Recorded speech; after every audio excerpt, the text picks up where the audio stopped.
it's very interesting seeing the quote unquote red pill world clashing with the traditional conservative world. Right. Yeah, that happened in the last few weeks between the Daily Wire guys and the Manoswamp, right?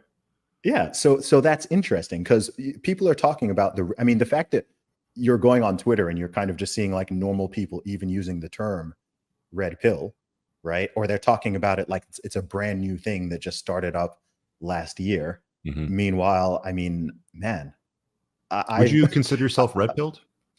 That's a great question. Would you, I mean, if you mean red pill aware, then absolutely. If you mean red pill aware, if you mean, do I totally subscribe to all of the thoughts and ideas and conclusions that some people now called red pill, then no.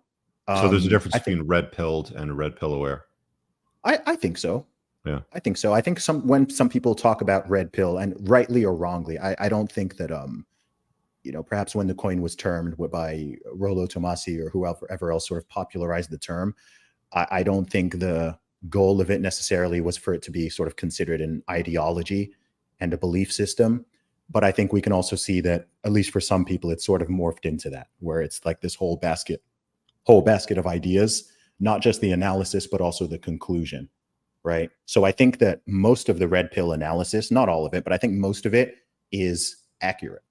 Right? If you're talking about male nature, if you're talking about female nature, if you're talking about some of the modern day challenges and just the way that the dating markets works, or you're talking about sexual marketplace value or whatever, right? Yeah. Some people might not like these terms or whatever it is, but I think the general analysis is accurate, right? Yeah. But then when it comes to the conclusion, I mean, I think the original version of red pill kind of didn't really have a conclusion. I think it was just like, okay, these are things you should be aware of. These are some facts. And yeah, here are some facts. Whereas now, yeah, I think that's why you're getting this clash with the sort of traditional conservatives, because that these are both being seen as ideologies. And the question is, yeah, it's about the analysis, but I think the clash is more about the conclusions. It's like, okay, here are the facts, here's the data, here's the information. Now, where do you go from here? To me, blue pill is like, I mean, just not even being aware of any of this stuff, right? Like, not a blue pill person can't really have this conversation because they don't even know what the term, they've just never even thought about this. They don't have the awareness and all of that. And by the way, there is something there is something kind of nice and appealing about that. What's that? Right? You know how it is. As in, the statement, there's a cliche statement, right? Ignorance is bliss. And there is truth to that, right? There is truth. Like, when you understand how certain things in the world work, whether it's male-female relationships and what can happen with those, or it's how the government is really operating, or I mean, you can't enjoy music the same way that you used to, when you get red pilled, I guess, because then you start hearing songs that's like, put her up on a pedestal and love her forever, and Yeah, exactly, right. So there's something. Sometimes I listen to the lyrics of my older music that I used to listen to when I was a teenager, like the rock and the heavy metal. And it's like, oh, here comes the ballad with that, pining for, whatever. Well, I was mostly a hip hop fan, so if anything, it was kind of more the opposite. But yeah, like hip hop was more of like hardcore, like don't trust her. Yeah, there's some balance to be had there. So yeah, I mean, I don't love to apply labels to myself.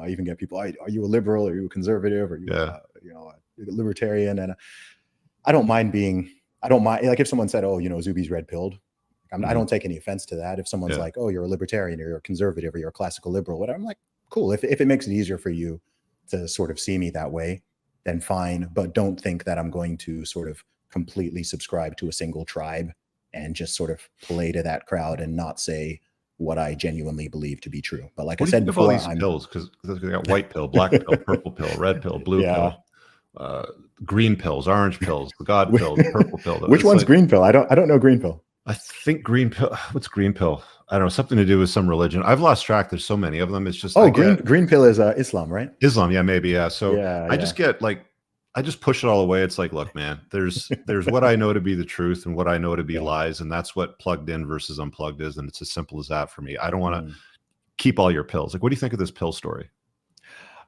I don't mind. I don't care. I think it's kind of funny. I, th- I think it's a little bit funny, like because it's become a bit of a parody of itself. It is, right? It's like whatever you ego invest in, you have a pill, or you'll go make up a new color of something and stick it on a pill and say, "Here, take this. It'll solve your problems." Yeah. So I don't know. I don't think about it that deeply, but orange pill obviously is like Bitcoin. Bitcoin, yeah. Yeah. Blue pill, red pill we've discussed. White pill is like hope. Yeah. Black pill is the sort of doomer mentality, like the right? nihilism. Yeah. Yeah, nihilism. Yeah, I don't know. I think if there's one group of guys that I just don't connect with, it's the whole victim mindset. Like, my life sucks. There's nothing I can do about it. There's only so much money out there. All the rich people have it. I just want to be basic and average. Why even bother with women if they're going to potentially do this if you don't do that, or if you lose your success and they're going to walk off on you and bang Chad Thundercock. And it's like, like the nihilism, it's like, I don't know, man, because, I came from this like upbringing in childhood where it's like I was a skinny bucktooth, kid that just liked heavy metal with long hair. And I just always knew that I liked fast cars and cool stuff. And it, like it required some competency skills and, be able to solve problems. So I leaned into that because I wanted those things. And I always find it strange today when people, it's like, no, I'm going to put my feet up and, we're going to call it, giving up, or we're going to call it forget it. It's not worth my time. I really hope you guys enjoyed that clip. If you want to watch the full length podcast, you can find that over here, that clip's from. If you're newer to the channel, make sure you hit subscribe over here and pin down below in the top comment. You'll find a bunch of useful links to my website, my supplement line, books, and a bunch of other stuff. Have an amazing day. Peace out.